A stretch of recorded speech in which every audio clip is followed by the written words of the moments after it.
It is now my great pleasure to introduce our keynote speaker for the annual meeting. Diana Day is a First Nations woman from the Oneida Nation, a member of the Wolf Clan, and has lived in Vancouver since the early 80s.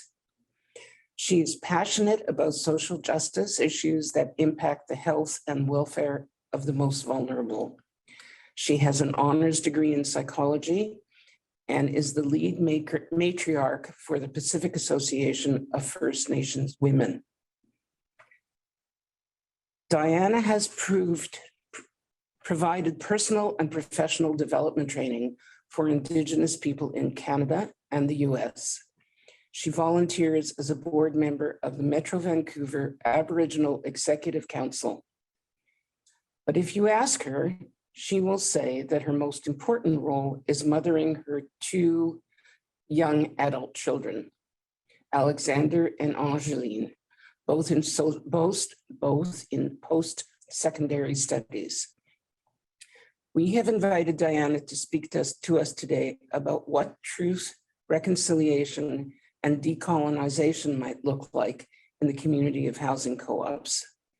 Diana, thank you for joining us this morning. The floor is yours. Thank you. Thank you so much for that introduction. I want to acknowledge the Coast Salish people. So I wanted to say thank you for inviting me to speak to you all today. It's so important to be able to share information about our people. I know that when we had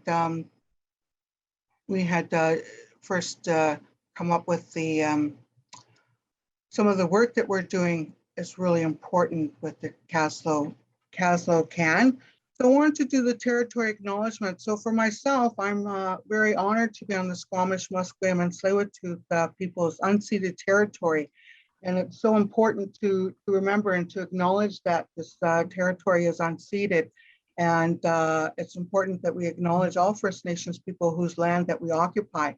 And I want to remind people that in 1791, that was the first time that BC First Nations lands were being surveyed on this coast, on the West Coast, and that we all know about 1492 when Columbus sailed the ocean blue, but on this side of the land, it was much, much later, 1791. And so we can think about how that's impacted the people on this coast, all the different situations that they're under. You know, there's a fellow by the name of Tom Swanky who has done a lot of research around smallpox epidemic and how that was put upon our people intentionally. And he's done a lot of research around Haida Gwaii. This is most recent one, but it was all throughout the territory. So just thinking about how that's impacted us. So I wanted people here to be able to put in the chat box where you are all from, to introduce which traditional territory you're on, if you know what traditional territory that is. If you can put that in the chat, that would be really good. It'd be nice to be able to see all the different nations, because we have so many different nations in Canada and Turtle Island, as we like to refer to it. And I wanted to mention that I'm from the Oneida Nation. And that's a bit about who I am, because when we do the territory acknowledgement, we're taught that we're supposed to also acknowledge who we are and where we come from. And so I'm an uninvited guest. I'm an uninvited guest to this territory. This is Musqueam, Squamish, and Tsleil-Waututh Nation lands, and I'm an uninvited guest, and I come from the Haudenosaunee people. And we originate from New York State area. And so as the settlers came to the East Coast, they were starting to push our people out, and they pushed the Haudenosaunee out of that territory. And so in 1822, a boat went from our territory in New York and took the people over to Wisconsin, all the way over there. And then in 1840, that's when some of my ancestors relocated to Ontario. And I want to say that we're a matriarchal community. And so this is a really important thing for settlers and allies to think about, is the matriarchal communities that were disrupted when patriarchy took over and the colonizers, and how devastating that was to our people. And all of the governance and all of those kinds of things were impacted by that. And I have a picture here of my clan mothers. This is my great grandmother and her daughter, great grandmother and her daughter, Louisa and Alberta. So just thinking about how important it is to remember those people, who we are and where we come from. So all of you there come from different places. Your ancestors come from different places, not originating from here. So I would like for you to think about that, about your ancestors and where you come from, and to put that in the chat. Can you put that in the chat? It'd be nice to be able to see all the different nations that we have that are represented here from all the different areas. So it's all important. This is all important. And so I want to say that 50 years since contact, we went from being allies on the battlefields to becoming wards of the crown. This was, and it's so important to remember that. And so I think about my ancestors and fought in the War of 1812, the War of 1812. So just thinking about that, how far back we go. And 50 years later, we were wards of the crown. And just all this residential school stuff, that's coming out now, and seeing the 215 and the numbers just climbing up there. The last I heard, it was over 7,000 children who were buried on residential school property. So just thinking about what the impact that is, and about how Canadians knew about this. It was brought up, and I posted this here because it's so important to see that in 1922, this was brought up. This was brought up as a national crime, appeal for justice, Indians in Canada. This is something that the Canadian government, our education system, a lot of things were hidden from mainstream. A lot of the teachings were hidden from mainstream because they didn't want you to know what was happening. It was for their benefit to keep the rest of Canadians in the dark. But our people have been suffering long and hard time. So just thinking about the need for change, the need for education, all of those kinds of things. So this is the next thing. We cannot reconcile a relationship that is in active harm. This is something that Rand Bennett, as a member of Musqueam Nation, had taught me. I was just thinking, when I heard that the first time, I thought, that's so true. That's so true, That's why a lot of times we're hearing the term reconciliation is dead.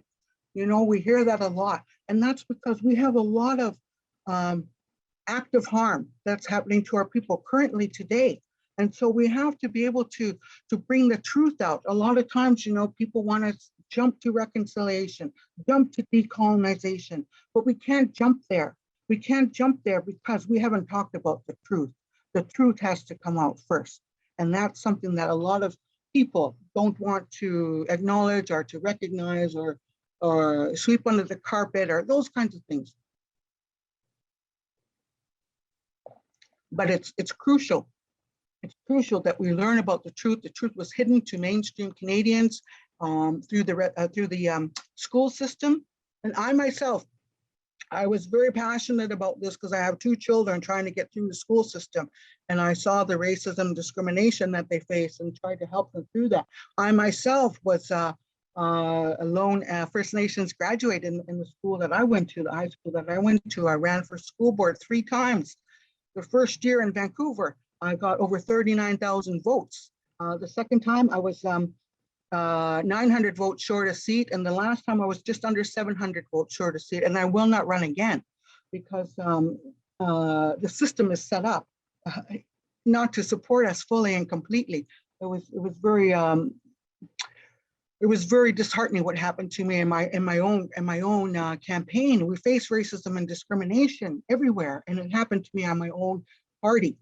So just thinking about that and how important it is to address racism and discrimination are really key, crucial things that everyone needs to learn about, especially mainstream and especially non-BIPOC people.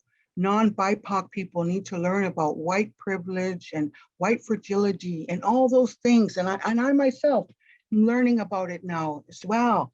And so I was just, a lot of people were talking about this book, White Fragility, and why white people are not able to talk about racism.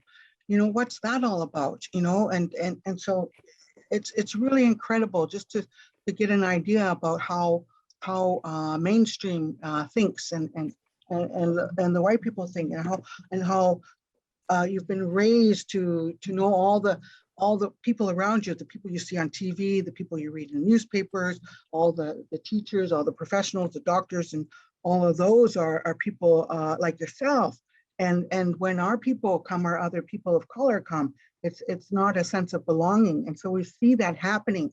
And so we need to acknowledge those kinds of things, and to be able to repair those relationships that have been damaged. And I'm just wondering too, if we have any people on this call today. We have 107, I think it is 108 people. And if there are any First Nations, Métis, or Inuit people that we have on this call today, could you raise your hand or let us know? And I would like for someone to let us know if we do have any First Nations, Métis, and Inuit, because we know that we have a certain percentage. I think, oh, thank you. There is one there. Thank you, Noons Creek, Corrine. Thank you. One there, Tina Stevens. Thank you. You can see that hand. So it's so important to know that our people are here, and it's be good to have more of our people here as well too. So just thinking about that. I want to talk about Kaslo. So I work with the Pacific Association of First Nations Women. That's our acronym. It's on there beside my name, PAFNW. And we changed our name the time the AFN changed their name. We want it to be AFN with a W. And then we put P on there because we were professional Native women, and now we're Pacific Association of First Nations Women. So that's how you can remember our name. And we have a website, and we're doing some work that I'll talk about later on. But I want to mention that because one of our mission is that to bring that all Indigenous women in BC are safe, and they're respected, and they have a sense of belonging and a connection to cultural traditions. So that's our mandate, and with Kaslo Gardens, it ties into some of those things. I'm a resident at Kaslo Gardens. So the Kaslo Can is a Kaslo cooperative action, our civic action network.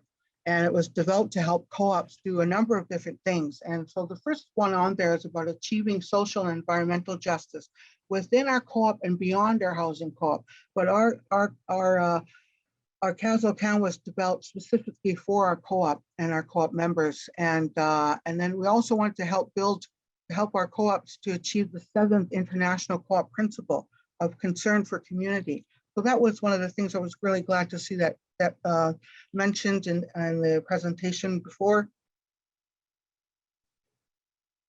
about the concern for community is so important, and that we hope that other co-ops will be inspired to create their own civic engagement committee, and also to let you know that Kaslo Can is holding an information session for all co-ops to be able to come and learn about our civic engagement committee and what that consists of, and how we can become more active in our own communities, and what are some of the things that we could be doing, and some of the networks we can be building, and all of those kinds of things. So we're also holding an information session on December 15th. So mark your calendars, December 15th at 6 o'clock. So that'll be an online Zoom, and it'll be open to all housing co-ops across BC and further if there's interest there. And co-ops will be invited to join our committee or to develop their own. So we're really encouraging all co-ops to get active in civic engagement issues that affect your co-op. So Kaslo Gardens Cooperative Action Network, we gather. So this is a photograph of us gathering. We did some work early on. We actually won an award for reconciliation a few years ago. And one of the things that we did was we held some Cairo blanket exercises, and we opened it up to the larger co-op community. And so we gathered there. And from that came about the need to have the Kaslo Can and some other things. So we're meeting online We have, you can register at kaslocan@gmail.com, and maybe Sherry can put that in the chat for folks to register for our sessions. And we're having a Settler Ally Caucus is meeting on December 8th, and they're going to be meeting the second Wednesday of each month. And we're hoping to build this caucus, the Settler Ally Caucus. Right now we have 15 members in there, and they're meeting individually. And so we're very thankful to have these settler allies among us. It's so important to create allies. We need an army of allies, and we're glad to have allies within the housing co-op movement. And our next Indigenous caucus meeting is to be determined. So we're trying to get our schedules together, and we will be meeting monthly though. And then so we're going to get together and we're going to learn about different things. And so I put here a photograph of, I put there a photograph of the residential schools and you know, at the height and how important it is to learn about those kinds of things. But there's also a lot of other things you can learn about: the local history, safe neighborhoods, creating safe neighborhoods, climate change, poverty, governance issues, and supports for newcomers, and the co-op movement, expanding it. All those kinds of things are something that could be done through a civic action network. And then we're also sharing our voices. So we have an opportunity to have people come together, individual members to come together. So we have our Settler Ally Caucus, and we have our Indigenous caucus as well. So we're looking at doing some work together on truth and reconciliation for our co-op and beyond. So I want to talk a bit about our Settler Ally and our Indigenous caucus, because these are really important. So they began meeting the Settler Ally began meeting in October, online Zoom, and we have members are individuals living within co-ops, and they're located in the Lower Mainland. But we're open to provincial membership as well too. And so they're going to be meeting the second Wednesday of each month, and Sherry LaLiberty facilitates that group, and she's on the call with us as well. And then the Indigenous caucus began meeting in October as well. And so we have individuals living within co-ops in the Lower Mainland. And we're hoping to expand that to all co-ops within BC to get more Indigenous members there.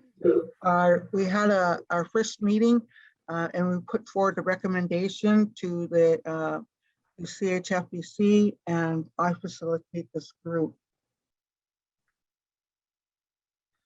So this was one of the recommendations that we put forward, and it's that the CHFBC work with Kaslo Gardens Housing Co-op and other interested members to learn more about the lived experience of Indigenous people and housing co-ops in BC. And that the work included an examination of the supports or the lack of supports available to Indigenous people experiencing discrimination or racism in co-op communities, and the resulting impact on their experience of equity and inclusion in those communities.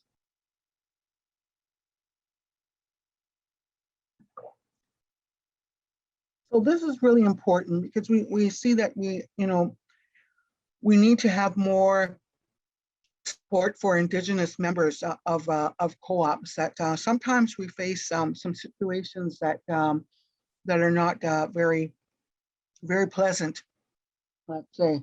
And so we have approached, and I know that Tom has gotten some emails and some requests for help, for assistance from Indigenous members. And so I'm very thankful that we were able to put this recommendation together, and that CHFBC is going to support this recommendation.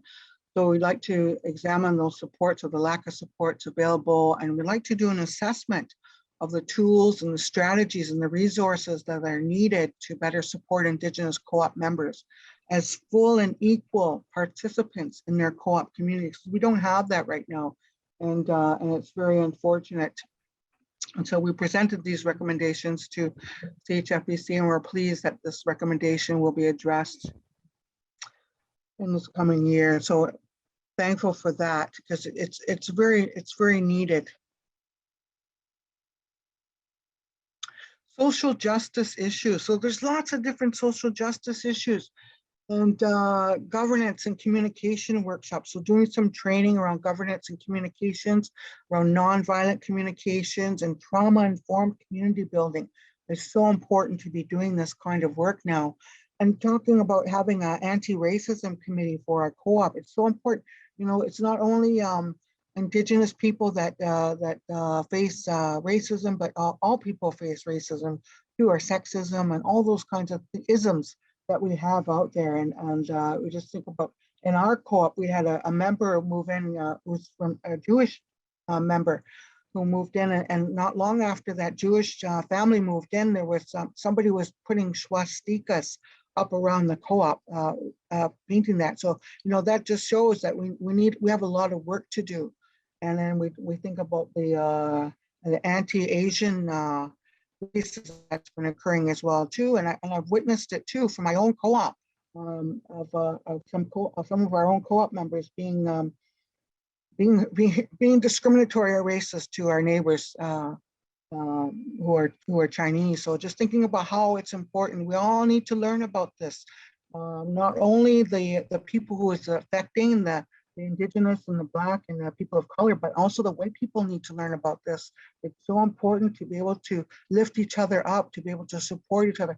And I'm so thankful and so grateful to Sherry and Liberty and those members of the Settler Ally Caucus that have identified a need and a desire and a want to join us and to make change and to educate yourself within your own caucus. So exciting and so thankful, because it's so desperately needed. So yeah, anti-racism committee, it affects us all. And then we have environmental justice issues that we're also looking at. So we're looking at piloting e-cargo bike co-op. We want to make sure that we have everyone has access to transportation, and not everyone does, you know, especially, you know, those who are financially challenged. So thinking about that. And then to dedicate 5% of our co-op units to youth aging out of care. This is something that is desperately needed. We know that we have, especially, well, in Vancouver, we have a large housing homelessness issue. And we also have a large number of youth in care. Indigenous people do. And there's a large number of youth in care, and they're aging out of care. And what happens quite often to them is they become homeless once they age out of care. So we want to stop this from happening. We want to be able to support the most vulnerable people in our community. And so youth aging out of care is one of those. And so we're going to our board of directors, our next meeting, we're going to be asking them to implement something like this. We can have a proposal together for our co-op to look at providing space for youth aging out of care. And then another issue we have is developing a mutual aid hub to promote neighborhood-based community organizing. So looking at our community, what's available in our community? How can we get our community more organized? And we can use the co-ops as a hub for community-based planning, community-based organizing. And all of this work is grounded in decolonization. So we're very thankful to have people joining our Kaslo Can committee, to be joining the caucuses too. So our mission at Kaslo Gardens includes embracing all people regardless of age, culture, disability, gender, lifestyle, sexual orientation, religion, creed, or income, living in harmony with each other, our community, and our environment, and being responsible stewards of the environment and choosing to implement environmentally sound practices in order to contribute to the health of our community and our planet. So all of these are really good missions, but we got to put action items to each one of these. So how are we going to do that? You know, it's good to have a mission, but we got to have action items put to each one of these, and how can these be done? And a time frame as well too.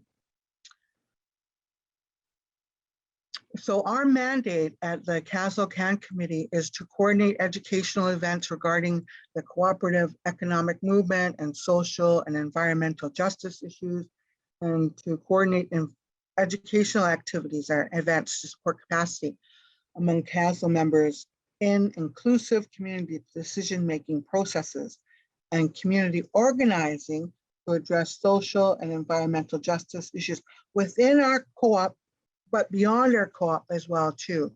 So we're hoping more co-ops interested and inspired in this kind of work that needs to be done. So is asked, how can we decolonize our co-ops? Decolonizing our co-ops, but the first thing goes about learning the truth about the area that you're in. How was that occupied? When was it occupied? Give some history to your members about all of those kinds of things. And then also implementing a territory acknowledgement before meetings, but it's more than that. They talk about how, I did the acknowledgement, but I also talked about who I am and where I come from, because that's important too. So being able to acknowledge where you are, where you come from, and what are you doing? What are you doing to help decolonize systems around you? What are you doing to help decolonize systems around you? So we can think about that because it's on an individual level. We all can take responsibility for decolonizing. And so I just put in here some ideas, from myself, what I'm thinking about, actively recruiting First Nations, Métis, and Inuit co-op members. Recruit First Nations, Métis, and Inuit members to your board of directors, and have First Nations, Métis, and Inuit members on each of your committees. So just thinking about our membership committee. So if we're needing more First Nations people on the membership committee, then put First Nations people on your membership committee, if that's what you'd like to do.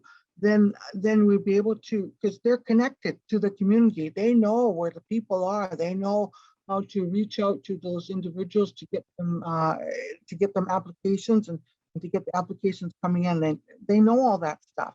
So it's a great resource if you have First Nations people in your housing co-op, to invite them to your board. Make space on your board. Dedicate a position for a First Nations co-op member to be on your board. All of those kinds of things could be done. You can also join Kaslo Can to learn about more information around that, and to join our Settler Ally Caucus as well too. And you can also implement education workshops on truth and reconciliation. You can develop more of a relationship with those First Nations whose land your co-op is on. You can invite them to come and to do a teaching to your co-op around their culture and their history and all of that stuff. I'm sure they'd be open to that. You can make connections with them to do that.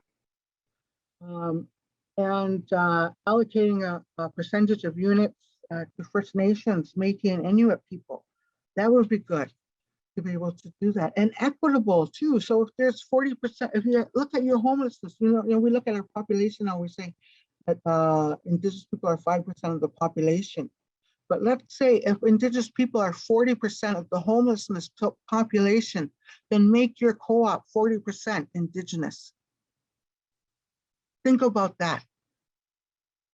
So if we really want to make a change, or we really want to decolonize, we can look at what's the percentage of our homelessness in our neighborhood, or in our city, in our community, and then we can make that to be the threshold. What percentage of Indigenous people we need in our housing co-op? Just thinking outside of the box. Thinking outside of the box. And what are some other ways? So I wanted to, because I do a lot of engagement, and I want to be a talking head, so I want to get ideas from you too. So what are some other ideas that you could do, that you see, of ways you can decolonize your co-op, where you are, where you live? What are some things that you could do? Can some people put things in the chat, and then can I have somebody read those things off? I can't see the chat from where I am. I'm happy to read them out for you, Diana. So please put anything in the chat. That's great. It's been very active while you've been speaking, by the way, Diana. Okay. Is there any comments or any? Go ahead. Just general comments, I think, just captures the practical tips that you have included in your talk. So And okay, so I'll just read something here. It says, my heart goes out to youth leaving foster care. Without stronger support, the youth are so vulnerable. So thank you for identifying them as a need for co-op support. So the Youth Aging Out of Care Initiative. Good.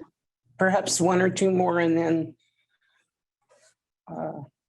we can. Is there one more that we could let Diana know about?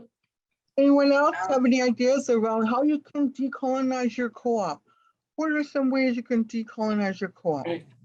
So one person says add territorial acknowledgement to the co-op's website. Mm-hmm. Share tips of decolonizing with members at the beginning of meetings. An idea is neighborhood forums holding conversations on these topics across co-ops, sharing the same territories, for example, like the Falls Creek South area, sharing it across the group. You're not busy enough. And this is from Tina Stevens from CHF Canada. Certainly would also like to add a support from CHF Canada for some of the actions to our national membership. Great. And there's a link in there for a virtual discussion on equity and inclusion belonging in Falls Creek co-ops. And starting a book club would be a good title to kick it off. Making connections to Indigenous organizations so their communities know that we are here, and send them application forms for housing co-ops and information. Very good. Very good. Very good. So, so Diana, there's a number of people asking if we can share your slides or share this recording of this conversation with you of this part of your presentation. So I don't want to put you on the spot, but you do let us know if it's okay. Yes, it is okay. Great, thank you so much. You're welcome. So newsletter articles, it was another thing that came up in the chat. Looking at Coast Salish Nations websites, reviewing their overview of history, their policy documents, to seek insights into our relations and updating our, we're updating our pet policy. So we're looking at local nations guidelines for pet and animal control. So again, about the book club, what would be a good book to kick off the Decolonizing book club? Oh, so this one. The White Fragility, yeah. Yes. Okay, great. Thank you. Yes, it's great. You know, one thing that really struck me, I went to one of the chapters there, and it really helped me to understand. And I always say this as well too, because it's not your fault. You know, it's not your fault that all this information was hidden from you, that you don't know what you don't know. You know, we all don't know what we don't know, and so one of the things in here, they were talking about how when white people are born, they're born into a world very different, and the people all around them are white, and the hospital staff's white, the doctors are white, and all of that kind of stuff. All the people that are quote unquote, you know, the professionals are people in power or with privilege. They're all white. And so the cleaners and the delivery people and all that, and the workers around there, they're people of color. So just, this what a difference that is to them, just going through their life, you know, and that way. And so, what a different world that would be for an individual. And so for me, I think about when I went to Venezuela at a school trip, and how when I went to Venezuela, all the people were brown, like me. And so how I was treated differently. And so people are treated differently when you're the same color, you're treated differently. And so white people treat white people differently than they do people of color, you know? And so it's just a fact, and it's just something that happens. And unfortunately, you know, we get the short end of the stick, people are saying. And so thinking about this book is, I think, a really good eye opener for all people, whether you're, you know, whoever you are, to be able to understand what's happening, what we're under, what we're faced with. So that would be good. I would highly recommend that for a book club, and I would join it. So the next one on here is about our work, the work that I'm doing with the Pacific Association of First Nations Women. So we have developed a program that we're calling Champions Against Racism. So we want to provide training for settler allies and also for Indigenous people to become better allies and to be able to respond to racism and discrimination when it happens.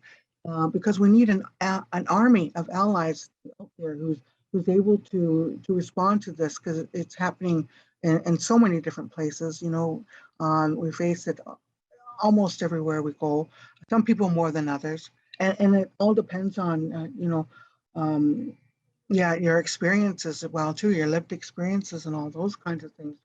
So we have some training set up for that on our with our website. It has a Champions Against Racism, and you can look at our website, or you can send an email to info@pfnw.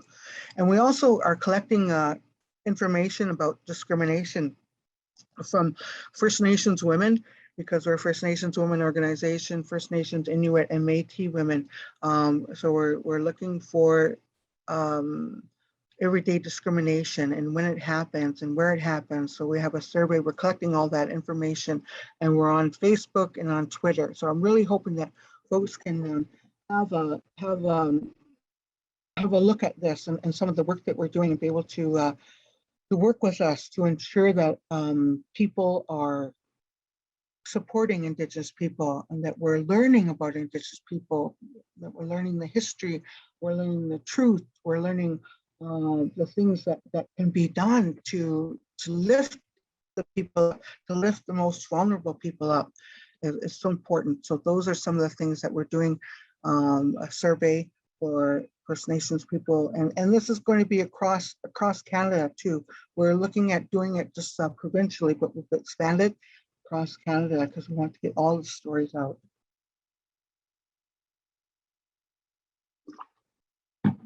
So I'm asking for people to stay connected, to follow us on Facebook. So we have our Kaslo Cooperative Housing, and also PAFNW are on Facebook. So you can follow both of those groups. You can also follow me on Twitter and Instagram at Diana Daydream. And I want to thank you for listening. Before I want to share this one photo with you as well too. It's my ancestors. So we say that, our ancestors are with us, they're behind us, we're never alone. We're never alone. So we think about that, and that brings me power and myself. And talking about being Oneida, and my mother raised me to know that I'm Oneida from New York State area, and that I'm a North American Indian, and that we were here before the borders. The borders crossed us, we didn't cross the borders. And so that's something that's so important to us. And that's also important for the Coast Salish people on this land as well too. So the Coast Salish people were here long before the borders, and they didn't cross the borders crossed them, or put in place for them. And just thinking about the population of our people, pre-contact with and how there were major cities that we had here, and lots of culture, lots of language, lots of trade routes, going all across the nation. My son now, they're both in post-secondary, my daughter and my son, and my son is just doing research on his own about the history, and he bought some map books. He wants to see, when's the first time they put us on the map? When's the first time Oneida was on the map? He wants to see that. And so one of the map books that he bought, it was so interesting to see that that this side was all it's this unknown territory for northern Washington and up the coast. It was unknown territory. And just thinking about that when I was out here, because I came to BC in the early 80s, and that was when Vancouver was celebrating its 100th year. And that's not very long. That's not very long at all. And I remember sitting out there and looking. I was at Queen Elizabeth Park, and the trees were a lot smaller than, so you could see the view. And just thinking, in 100 years, all this was created. And so Yeah, and the people were displaced, you know, the Musqueam, Squamish, Tsleil-Waututh, they were all in this land and they had trails. Granville Street was a trail. Kingsway was a trail, you know, those were trails going to other communities. It was vibrant. And that's why they never settled here when they first came, because there was so much activity with the Musqueam, Squamish, and Tsleil-Waututh. It wasn't until after they put the smallpox out and genocide and germ warfare to our people. So just thinking about that, and a lot of people like to think that the genocide was years ago, but it's continuing now. It's continuing now today still. And I say this because just thinking about one of the articles I was reading, a woman was talking about the racism.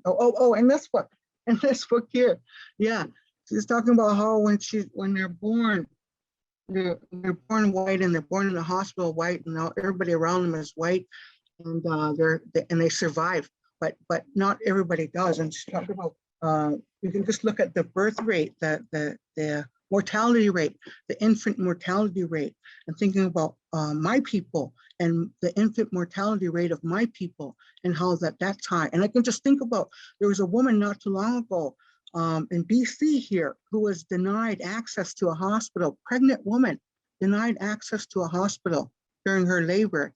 And she was sent to another, she had to go to another community. They wouldn't take her in an ambulance. Her husband had to drive her to that community. And when they got there, they were refused service again, and her baby had died. She died, the baby died. So that's genocide, you know, discrimination through discrimination. So just thinking about that, I mean, to think about that, you know, when our people go into the hospital, we're not treated as good and kindly as other people are. So just thinking about that when we come across our people, when we come across our people on the street or wherever, in the store, whatever, to have a friendly face. You know, we need friendly faces. We need allies out there, and each one of you can be an ally. Each one of you can help to decolonize yourself. And again, I don't talk about decolonization and truth, because we cannot reconcile relationships that are in active harm. And our relationships are in active harm now. We can look at Wet'suwet'en, what's happened to the Wet'suwet'en people there, and how the RCMP went in brutally attacked the community. Elders and women were arrested. So just thinking about that, when I think about our you know, we have murdered and missing Indigenous women and girls and two-spirited people. We have in Vancouver here, and Granville and Drake, there was Chelsea Poorman went missing September 9th, a year ago. And so, you know, and the VPD didn't pay attention to her case as they should have. And so now the Pacific Association of First Nations Women, we're doing a complaint against the VPD for their negligence in that case. You know, just thinking about the situations that we face and how we're not supported in a lot of those systems, and how the housing, you know, needs to be safe for our people. Housing needs to be safe for our people, and unfortunately, even in cooperative housing, it's not a safe space for our people. And so I'm here to tell you that it's not a safe space, and that we need to make it safe.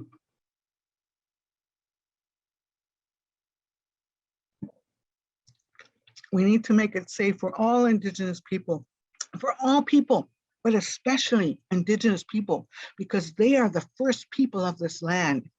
And they are the ones who are taking the most of the discrimination and racism. And you can have the most of the social ills. So you can just look at all the statistics that are out there, and that First Nations people are, you know, at the top of those horrific lists, those horrific statistics.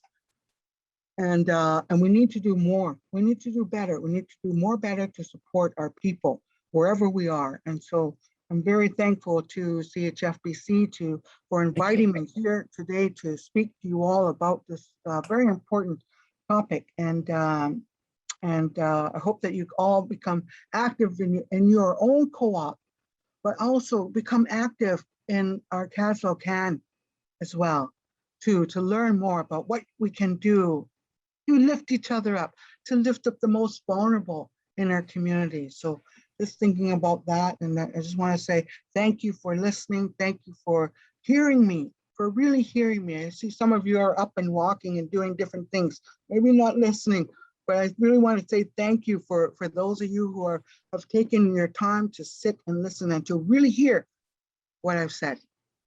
Y'all won't go, don't go. And thank you so much, Diana. You're welcome.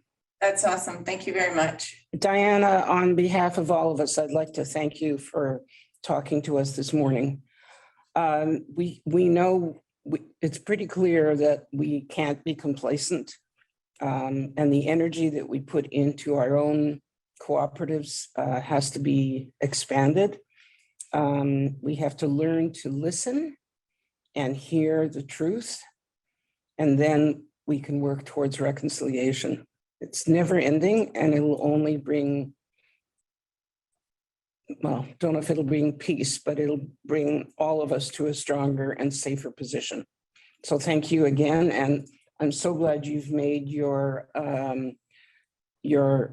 information available to us that we can put on our website, and that includes ways to get a hold of you. So thank you.